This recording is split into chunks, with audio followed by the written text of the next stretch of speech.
de Mallorca, vicepresidenta, conseller. También agradecer la presencia de la Organización Mundial de Turismo. Es un placer también poder saludaros. Y de forma especial saludar a mi compañera y homóloga Yaiza, consejera del Gobierno de Canarias, no solo compañera, sino amiga, y al resto de personas que estáis hoy aquí, de forma especial a organizaciones empresariales, organizaciones sindicales internacionales, como las que están hoy aquí también presentes. Un saludo muy especial a Emilio, con el que hemos compartido muchos meses de trabajo. Es un placer poderme dirigir hoy a todos y a todas ustedes después de años complejos, ¿no? Después de años complejos donde por fin vemos una clara recuperación de nuestra economía y de nuestro turismo de una forma muy importante en el año 2022 y una consolidación claramente en este año 2023. Y por tanto también poder explicar ya el resto de la agenda que teníamos prevista para esta legislatura después de este primer. Yo creo que hemos aprendido muchas cosas en estos años, ¿no? En estos años complejos, duros, donde hemos sufrido todos lo que supone una enfermedad, una pandemia a nivel mundial como la COVID, y no por recordar lo que fue, yo creo que todos lo tenemos muy presentes, sino también por aprender lecciones. Estas islas, el conjunto de Europa, aprendieron claramente que sin salud era imposible tener economía. Y tuvimos que proteger la salud y protegernos a todos para luego tener economía y recuperar nuestra actividad turística. Bueno, pues ahora estamos en un momento donde sin sostenibilidad tampoco tendremos economía. Y por tanto no se trata simplemente de una declaración, no se trata de decir que todos tenemos que ser sostenibles o poner eslóganes de hacia dónde tiene que ir la sostenibilidad. Simplemente, si no somos capaces de hacer una economía sostenible, no tendremos una economía como tal. Desde luego tendremos muchas dificultades para que el turismo sea un motor si no es capaz de controlar el conjunto de externalidades que tenemos, que no afectan al turismo, afectan al conjunto de nuestra economía, al conjunto de nuestra industria, cómo estamos consumiendo, cómo estamos produciendo, qué tipo de emisiones estamos haciendo, y lo estamos viendo cada día. Por tanto, estas islas que saben mejor que nadie de lo que vivimos, también quieren decir, no sé si mejor que nadie, pero de forma clara, cómo tenemos que ordenar esa transición y cómo la queremos hacer de forma pactada. Entendemos claramente que no hablamos solo de una sostenibilidad medioambiental, que por supuesto es una de las grandes prioridades para los próximos años.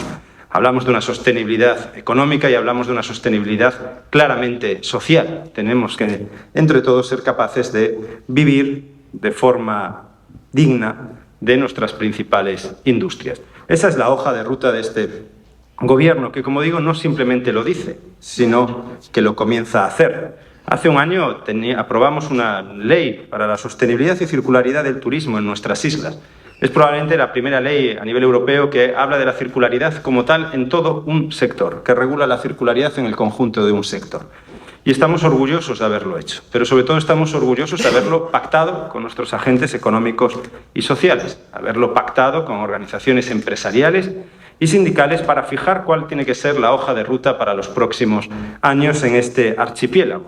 Entender que todos tenemos que hacer un esfuerzo, entender que cuando ponemos límites o cuando establecemos obligaciones es para que el conjunto de nuestra economía de forma ordenada y pactada se dirijan en una dirección. No obligamos por obligar, sino que asumimos obligaciones todos. Empresas, trabajadores y gobiernos que asumen cuál es la dirección que tienen que seguir. Por eso nuestras empresas desde este año están comenzando a hacer planes de circularidad en sus empresas. De la misma forma que la Unión Europea ya hace años fijó obligaciones en materia de seguridad laboral claras, de cómo tenían que organizarse dentro de las empresas, pues nosotros hemos dado el paso de que la circularidad tiene que integrarse en la producción de las empresas. Tiene que valorarse los consumos que producimos, el agua que se consume y cómo se trata en su reciclaje, la energía, los alimentos o los residuos que se producen y que hay que tender además a neutralizarlos. Es una hoja, por tanto, ambiciosa, es una hoja clara, donde establecemos distintos tipos de medidas, como sustituir todas las calderas de gasoil, sabiendo que es la principal fuente de emisión de CO2 a la atmósfera que se produce en nuestro archipiélago por parte del sector y, por tanto, años para hacer esa transición y sustituir las principales fuentes de emisión. establecer calendarios para cómo tienen que introducirse las renovables en todo el sector turístico y potenciar nuestro producto primario. No podríamos tener una economía circular si no establecemos también obligaciones respecto al consumo de nuestro producto primario y, por tanto, cerrar un círculo desde lo que se produce en esta tierra hasta lo que se consume en esta tierra. Por tanto, para nosotros es vital hacerlo. Y es vital, además, porque es innegable la situación de cambio climático, de emergencia climática que vive el conjunto del mundo. Y como es innegable, hay que hacer cosas. Lo que no vale decir es innegable y decir, bueno, vamos a intentar estimular que no pase. No, hay que hacer cosas. Estamos obligados a hacer cosas. Es una responsabilidad hacerlas. Por tanto, estamos satisfechos de haber podido empezar en un sector como el turístico, que además en estas islas ya había empezado a hacer esa transición y ahora la hacemos de forma homogénea para el conjunto del sector. No se trata de pequeñas iniciativas de cada una de nuestras empresas, sino sumar el conjunto de pequeñas iniciativas, homogeneizarlas y hacer un pacto de país, de islas, para llevarlo a cabo. Pero también apostamos porque el turismo sea una fuente de riqueza y redistribuya esa riqueza mejor.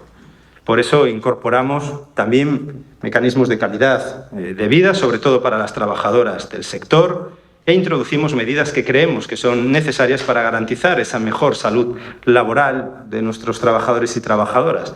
Entendemos el turismo como una fuente de riqueza, pero no podemos obviar que es una fuente de riqueza que requiere un gran número de mano de obra, un trabajo duro, exigente, que se tiene que tener en cuenta. De la misma forma que hace prácticamente 50 años, con los grandes avances que se ha hecho en materia industrial, cómo se reguló las industrias del sector secundario, cómo se introdujeron grandes avances para evitar lesiones en los trabajadores manufactureros, es hora también de hacerlo en el sector turístico. Considerar, por tanto, al sector turístico como un verdadero sector industrial, como uno de los más importantes de este país, como el más importante de estas islas y, por tanto, que todas las mejores lleguen al conjunto de la cadena de valor. No se puede hacer si no apostamos por mejorar el trabajo de nuestras trabajadoras y trabajadoras. Y además apostamos por la ciencia. Yo creo que es innegable que la ciencia ya establece claramente las mejoras ergonómicas que se tienen que introducir. Hay quienes no les gusta la ciencia o hay quienes dicen que la ciencia es una tontería. No, la ciencia no es una tontería. La ciencia es lo que nos ha permitido evolucionar desde el Renacimiento. Siempre ha habido gente que se ha opuesto a la evolución de la ciencia, siempre ha habido gente que ha creado más en mitos o en ritos que en la ciencia. Pues la ciencia es innegable. Y la ciencia dice que las mejoras ergonómicas son una realidad que se debe aplicar. Y así lo dicen los médicos del trabajo, así lo dicen los profesionales de los servicios de prevención y así lo dicen inspectores e inspectoras de trabajo, organismos internacionales, mutuas y, sobre todo, lo dicen las trabajadoras del sector. Hay que escuchar a las trabajadoras del sector y hay que escuchar a sus representantes legales, las organizaciones sindicales. Por tanto, bajo esa creencia, incorporamos en nuestra normativa los cambios y avances que tiene que hacerse, sí o sí, para conseguir esa mejor evolución. Por eso establecemos, lo presentaremos, creo que en menos de una semana, los estudios de cargas de trabajo que tienen que hacerse en cada uno de nuestros hoteles. Por eso decimos que una habitación de un hotel es un espacio para un turista, pero es un espacio de trabajo y es un centro de trabajo. Por tanto, que todo el conjunto se tome como tal. Y, por ejemplo, que las camas, que son para descansar, se conviertan en un equipo de trabajo cuando no está en quien ellas descansan, sino en quien ellas trabajan. Y, por tanto, hacerlas lo más ergonómicas posibles, porque la ciencia ya lo ha establecido hace tiempo. Y por eso, si se elevan, permite trabajarse al mismo nivel y evitar manipular 60 kilos desde el nivel del suelo, sino hacerlo a nivel del tronco. Es algo obvio, pero es algo que creo que hoy tengo que recordar porque se ha puesto en cuestión. Y, no sé, me parece que es mejor explicar las cosas obvias para evitar que se cuestionen. Por tanto, esos son los avances que introducimos.